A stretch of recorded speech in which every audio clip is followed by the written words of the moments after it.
What's going on? It's Chris Young. What do you say we take a few minutes and let's check out the features on your brand new Heartland Bighorn 3995FK. What do you say we take a few minutes and let's meet your new Bighorn by Heartland fifth wheel. Right away, I want to start up front with, you're going to be hitching it up and towing it. Let's talk a little bit about this Rotaflex hitch. It's a Lippert hitch. It's got this torsion control right here in the pivoting head, which really helps stop the chucking and bucking when going down the road. A good hitch for you. Now you'll notice with your Bighorns, you're gonna have some more storage, which means you're gonna have 3 access points, or you should have 3 access points into the storage of your fifth wheel. Most of the storages will be enclosed and heated. You'll see the vent right there. The other thing that you'll notice is that they've moved the generator box down to the bottom below the storage. So you should have a gen box, should be set up if you want to put one in. Now with these, you're going to get a little control center in here where you're going to notice your hydraulic fluid. Now, if you notice, ours doesn't have a whole lot of fluid in it right now. That's because all the slides are out, all the jacks are down.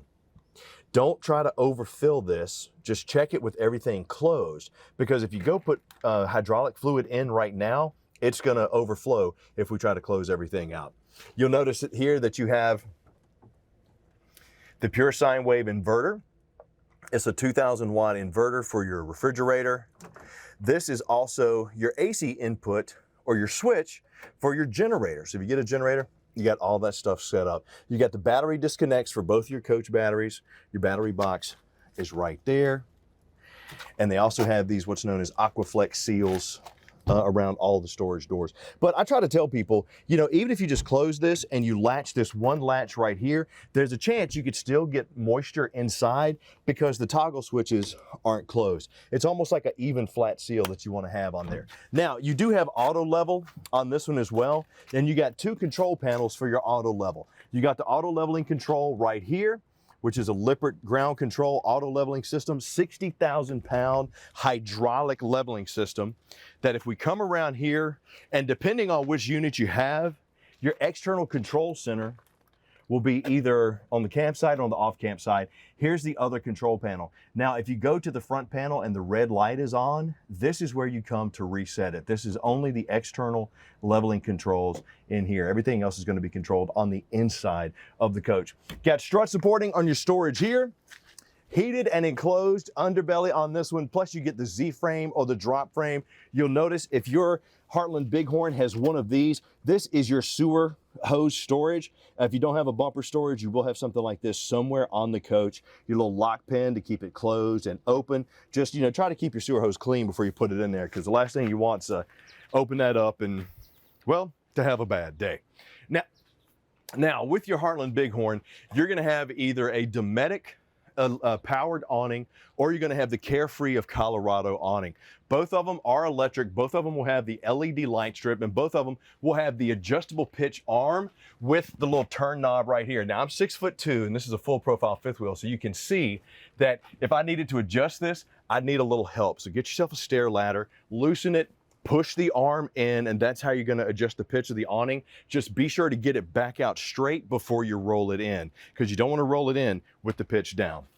You'll also get the solid step over steps. I like these side handles too, leading into the entry point. Now, if you're going to engage and disengage your steps, make sure that the entry door is all the way open. You'll notice some of them will be strut supported, so when you lift up, they'll be very easy to lift. But what you want to do to adjust the legs, you'll see this little toggle switch right here.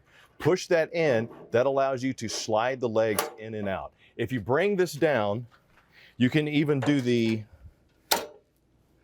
release it to get it flat and level. Make sure it's flat and level and secure when you go in. You do have the extra large grab handle here, but also make sure this is flush. You don't want the stairs too high up, because what that's going to do is that's going to raise this lip up above the floor so much that you won't be able to shut the door.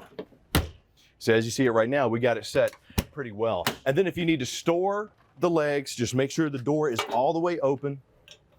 Lift this up. You got the grab handle right here. And there you go. Since these are strut supported supported, you'll see the arm right here. You do not have a locking mechanism for this one. So just make mental note of that when you're opening and closing or setting your stairs up and down. So there you go. We'll go inside here in just a minute. On some of the slides, you're going to have the worm groove or you're going to have the rack and pinion. If you notice here on the larger slides, we're going to have the rack and pinion through frame slides. Now you'll notice those grooves right there, the manufacturer actually recommends greasing those. But if you're going to do that, try not to use things like WD-40. You want to get a graphite grease that we sell at Camping World in Gander, because that WD-40, well, sure, it'll lubricate it, but that's also going to absorb road dust when you're going down the road. That's not a good thing. The graphite lubricant will not. Same thing with the seals. We do have slide seal lubricant and protectant that you want to use, and roughly every 90 days or so, try to get those nice and lubricated, because these seals can dry out really quick around your slides. They crack, they get stuck. That's going to be a bad day. Most of your Bighorns are going to come with the 7,000-pound Dexter Easy Lube axles, and you'll see right here, these are the aluminum rims, nitro-filled tires with the CRE 3000 Moride suspension. Just gives you a good 3-inch berth right there, which really helps with that going down the road. Now, since it is Dexter Easy Lube axles, they say every 1,000 or so miles, get like just one pump, or 2 pumps in. Don't overdo it with the lubricant, and make sure you get the right lubricant. Our service techs can tell you which one to use for these Dexter Easy Lube axles. And then about every year or so, be sure to have the bearings checked. Make sure you're not blowing anything out or running something low temp when it should be high temp. You don't want any blowouts. You want to make sure everything is safe and secure. You do have your ground control, and you'll notice that with these rear legs, what happens is these are set so that there's a line called so when you take off, it's called the takeoff line. It goes from the bottom of the tire to the bumper. And that line, this jack pad, will be above that line, so that hopefully if you hit anything, the first thing you're going to hit is going to be the bumper. But if these need to be adjusted, let our service folks do it for you. And another thing I like to tell people too, get a block or get a leveling pad, because sure, this is a leveling system. It will not lift the coach up. You do not want the tires being lifted off the ground. But having something under there to give it some additional stability and touch to the ground is going to help out a lot. Coming around to the back, you'll see that you do have the solid mounted ladder on this one. You do have the backup camera, which is already built in. You got the 3,000-pound 2-inch hitch right here. I don't see a light receiver. Yeah, you got your spare tire usually on the back. You'll usually see that on what I like to call the ladder enclosure on the back. It just looks like a ladder underneath. That's where your spare tire is. Now, some of your Heartland Bighorns will come with a retractable automatic power cord. Just to use that, you operate it back, forward, it just retracts it for you. You got a little lock switch for that as well.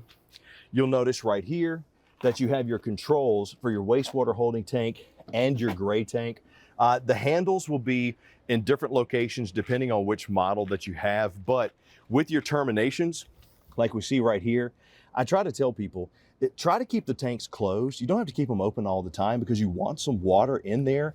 And especially with the black tank, when you're ready to dump the black tank first and then do the gray tanks, because that'll help kind of clean everything out. Get you a clear elbow for your dump too, so you can kind of see how everything is. And we'll talk about cleaning the black tank here in just a minute when we get over to the external command center. Now, we got the back of our hot water heater here. This is a direct spark ignition. You'll see the power switch right here, which is also located on the inside.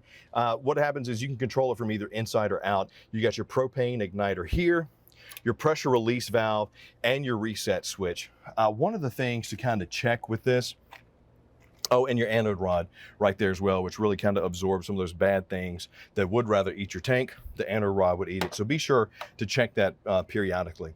But if you notice that you're not getting burn, clean out your burn tube right here, because mercaptan, which is in propane, really smells good to critters and to bugs, especially bees, spiders, and dirt daubers. So if you notice that you're getting the dirt dauber buildup in here, just clean it out, take a little pipe cleaner, clean that out as well, because one thing you don't want to do is have that start sparking. If you see flames coming up out of the controller right here, just watch for that. Or if you see debris up the top of your RV, that means you got junk in there that needs to be cleaned out. Service it or bring it in and have our folks service it as well. The other thing too is when you're running your hot water heater, before you run it, make sure that you have water in it.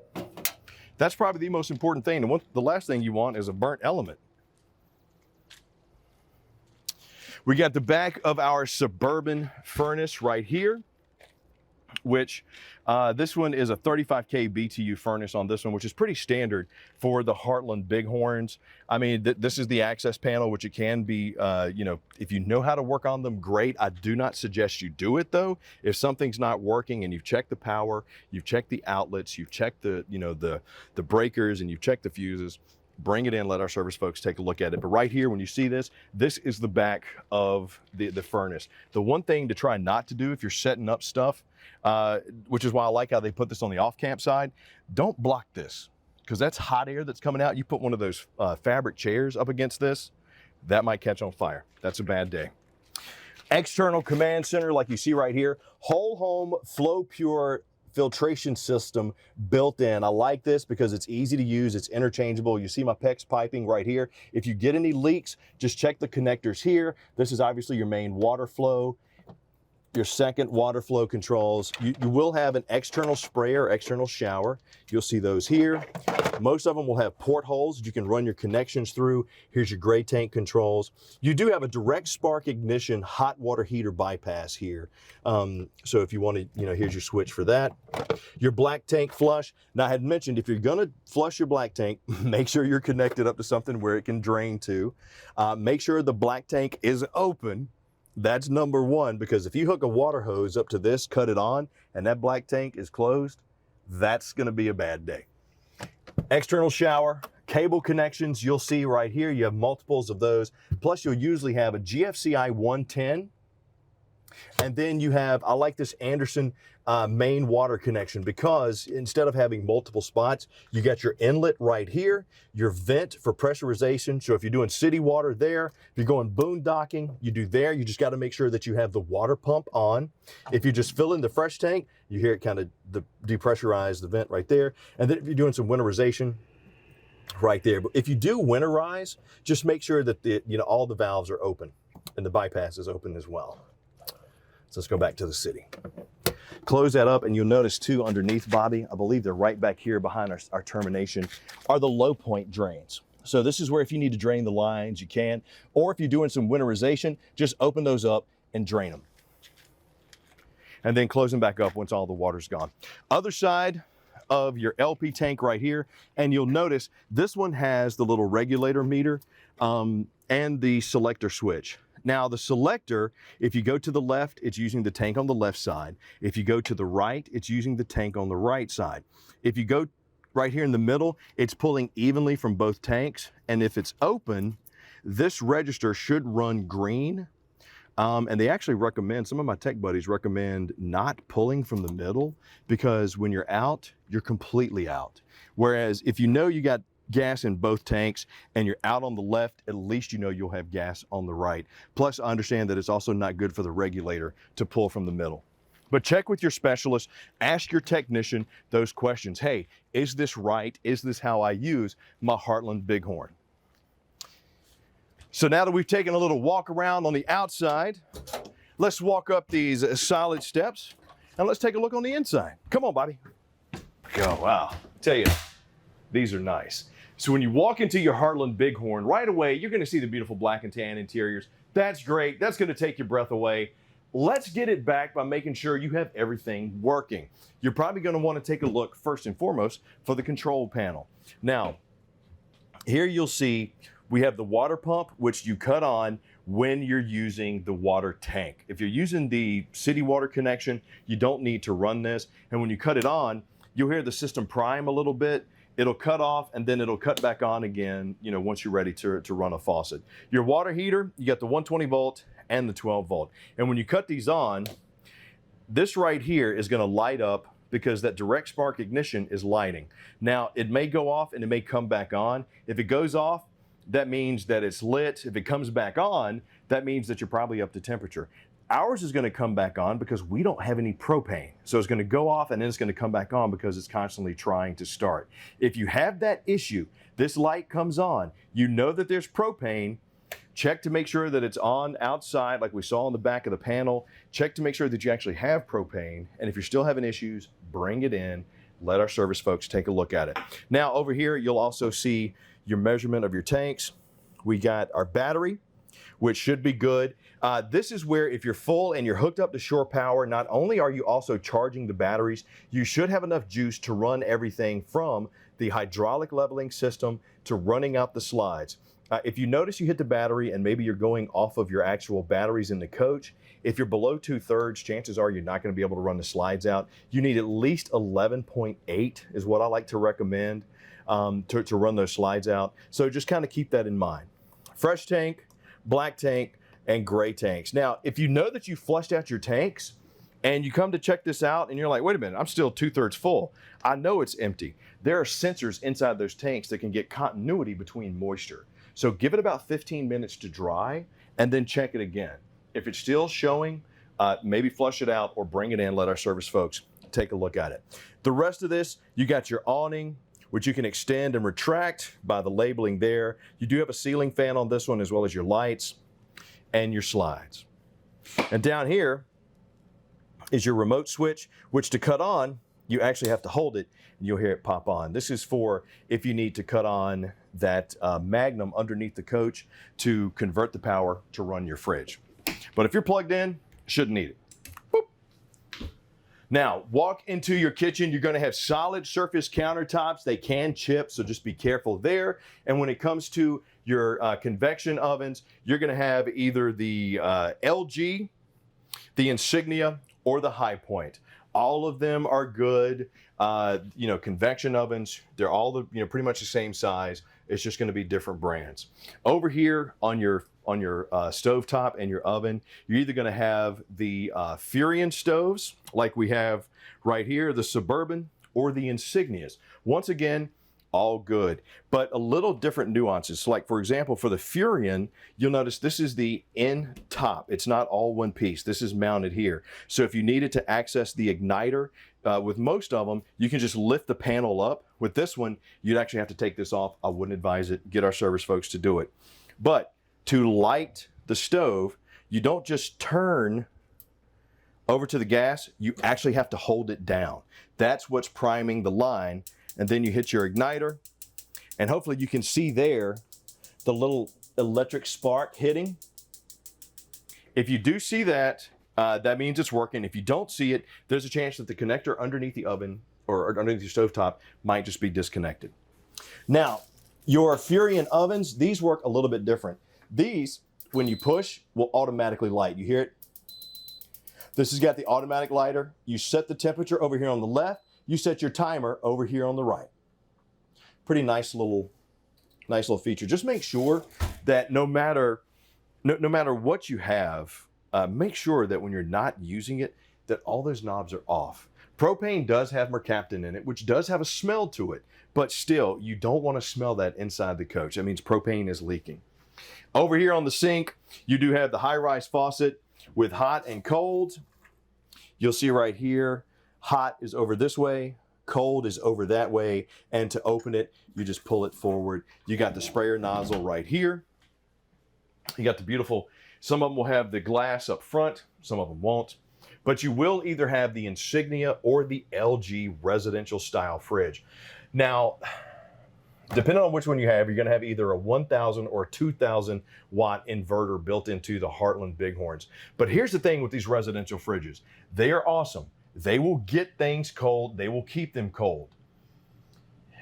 The power drain that they have on them, if you're not plugged into power, or if you're at your home and you're using 110 power from your home, you can do that. Just remember, it's not going to run the AC. It will run this, and it will charge your batteries as well. Just make sure that the gauge of the cord that you're using is safe and applicable for this instance, because you don't want to use like some 10 gauge cord to try to charge this thing, because you're coming through a 50 amp. You got to remember that.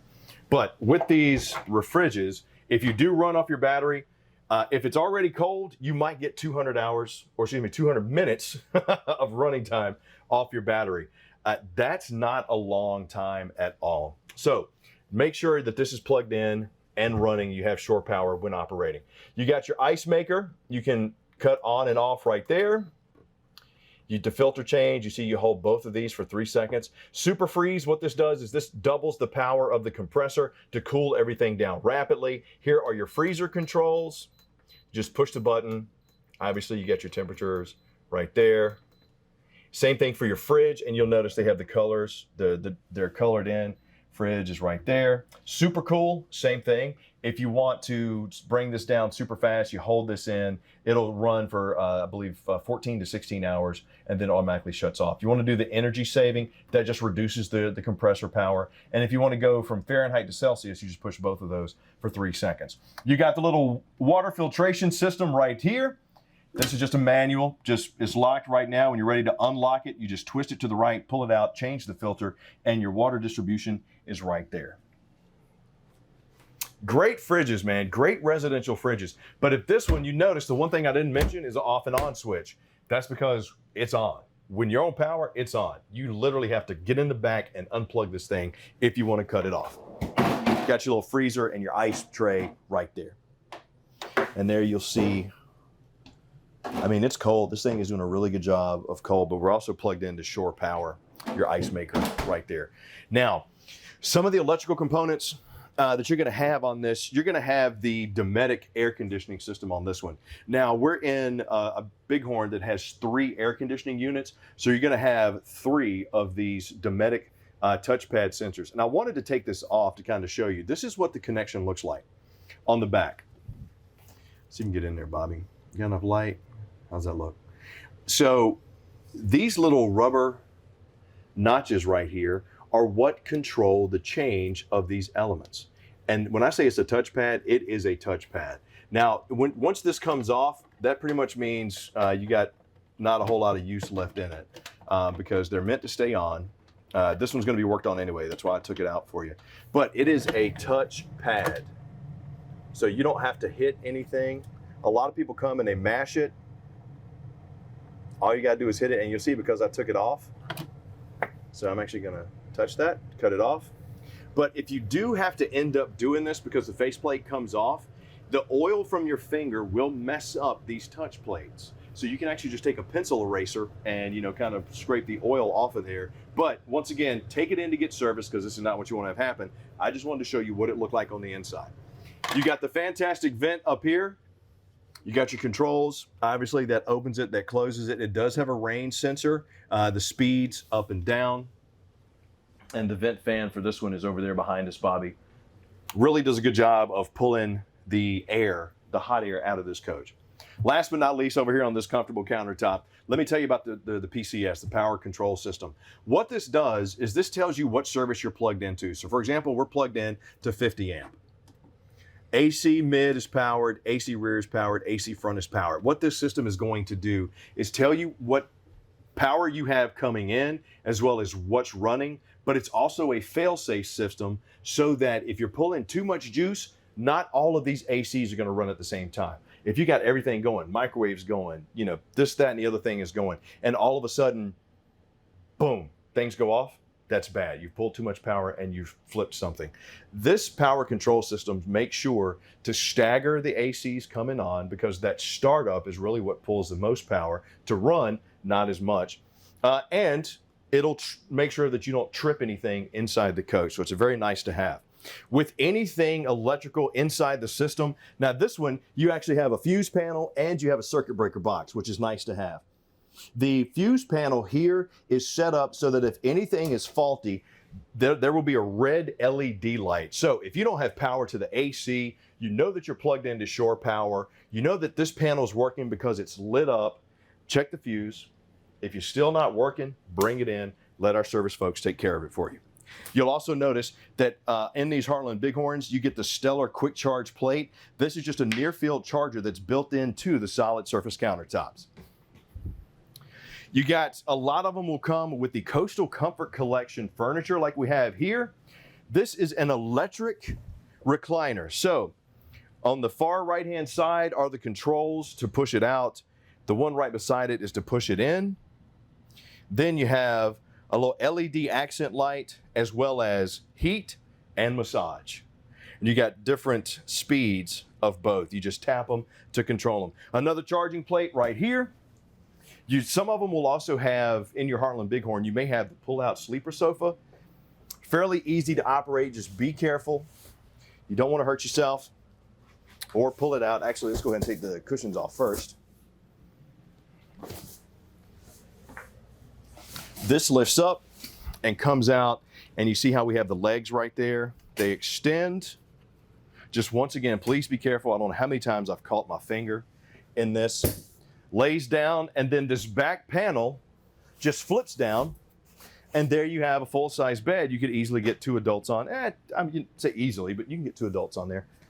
This can be your headboard or a pillow, and there you go. You do have blackout shades inside your Bighorn, and these are easy to operate. You just pull them down to release the suspension, and then to bring them down, you just pull them. You might have to do the little extra hang right there. If you do have the freestanding dinette with the extendable side leaf right here, lift that up, and you'll notice we have the little slide out lock here and the slide out lock here. Extend that all the way out. I didn't extend them all the way out, but you get the picture. Speaking of getting the picture, hopefully you'll be enjoying a picture on your TV that you see right here. These do come with remotes. They are powered. Some of them will be on the swivel. Some of them will be hard mounted like this. But a lot of times if you have the cabinetry up above, you will notice the connections coming in. This is for the sound bar. That's your auxiliary satellite up top. TV, which is the antenna plugged in. If you do have power, that little green light will be on. Sometimes like that, it's not. If you have issues getting signal, just cut that on. Got your 110, your splitter right there. Everything is wired in the back. And then you will have the Jensen AM/FM command center in your Heartland Bighorns. They should be the DVD and CD player. They'll have dual zone. They'll have HDMI. They'll have Bluetooth, USB. You can also run them from an app. And you'll also have the soundbar speakers here. Easy to control, easy to operate, loud and fun. You'll also, in most of them, get the Furion 40-inch or smaller electric fireplace. And what's great about these, about 5,000 BTUs of heat, and they do have multiple flame settings, multiple light settings, and let me tell you, just by cutting it on, I felt the blower cut on. That thing will kick out the heat. But once again, TV's not working, entertainment center's not working, fireplace isn't working. Check to make sure I'm plugged into shore power or I got enough charge, which you ain't gonna get that running on the batteries.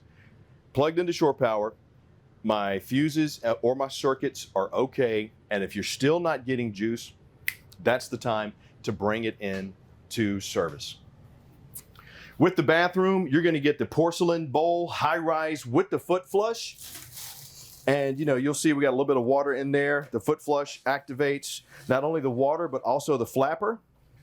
And you see that little black seal down there? Sometimes if you get water leaking down into the black tank from the toilet, that means that flapper's not connecting the seal very well. You can just take some Vaseline, a glove, and rub it around the bottom of that black seal. Just open up the flapper, rub it around the bottom, and that'll help out.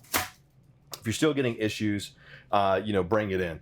Now, one quick point to note too, if you fill your fresh tank and you're filling it from a well, chances are well water has sulfur in it. Those sulfur deposits are going to collect down at the bottom. If you notice when you're running the water, if you're running the faucets and you get that kind of rotten egg smell, that's sulfur, more than likely. You can take a gallon of white vinegar, dump it into the fresh tank as long as you have water in there, give it a little bit to clean out. That vinegar will gather those deposits and clean it out. Do not use bleach. Bleach will kill the smell, but it won't get rid of the deposits. Now, with your sinks, you'll have cold and hot. Obviously, run the pump if you're using your fresh tank fill. Your showers, You should have these single surround showers with these large shower heads, and you'll see off and on button right there. Hopefully you can kind of see that. They should also have an adjustable handle. This one kind of doesn't have one, but you can change the type of shower that's coming out. Your controls right there, as well as your tube access right there. All right. Now let's head to the master bedroom. You'll see in here, this is the touch control. Now, I mentioned this one has 3 ACs. Here's your Dometic touch controls. And they are very light. You don't have to mash it, just a very touch, because it's a rubber stopper touching a metal sensor. Just remember to be very easy with these Dometic controls. You might have washer and dryer prep inside your RV as well. You'll see, and I'll get out of the way so Bobby can see. You got your 110 plugs right there. You got separates, which is good to have. One for the washer, one for the dryer. And then there's your hot and cold connections right there. You will have USB charging in most spots where you sit and or sleep. You'll have strut supported storage underneath your master bed. There you see the other chairs. Large windows. The Heartland Bighorns even come with a rechargeable Dyson, which is pretty cool. And your filtered HVAC system right there, or filtered AC. It's ducted, the AC is ducted, as well as the heat is also ducted through the floor. But once again, if you go to cut the furnace on, you go to cut the AC on, you're not getting cold air, or you're not getting this furnace to cut on, you're not getting hot air. Make sure that you are plugged into shore power. Make sure that everything looks okay with the fuses and the circuits. And if you're still not getting the AC or the heat, that's when it's time to bring it in and let our service folks handle it for you. Hopefully you have met your new Heartland Bighorn, and these tips and tricks will help you enjoy your camping experience, because the Camping World of Gander, that's what it's all about. But remember, at any time from 9 to 9 Eastern Standard Time, if you want to talk to one of our techs with your Good Sam Elite membership, you do get access to that. So keep that in mind and enjoy that camping trip.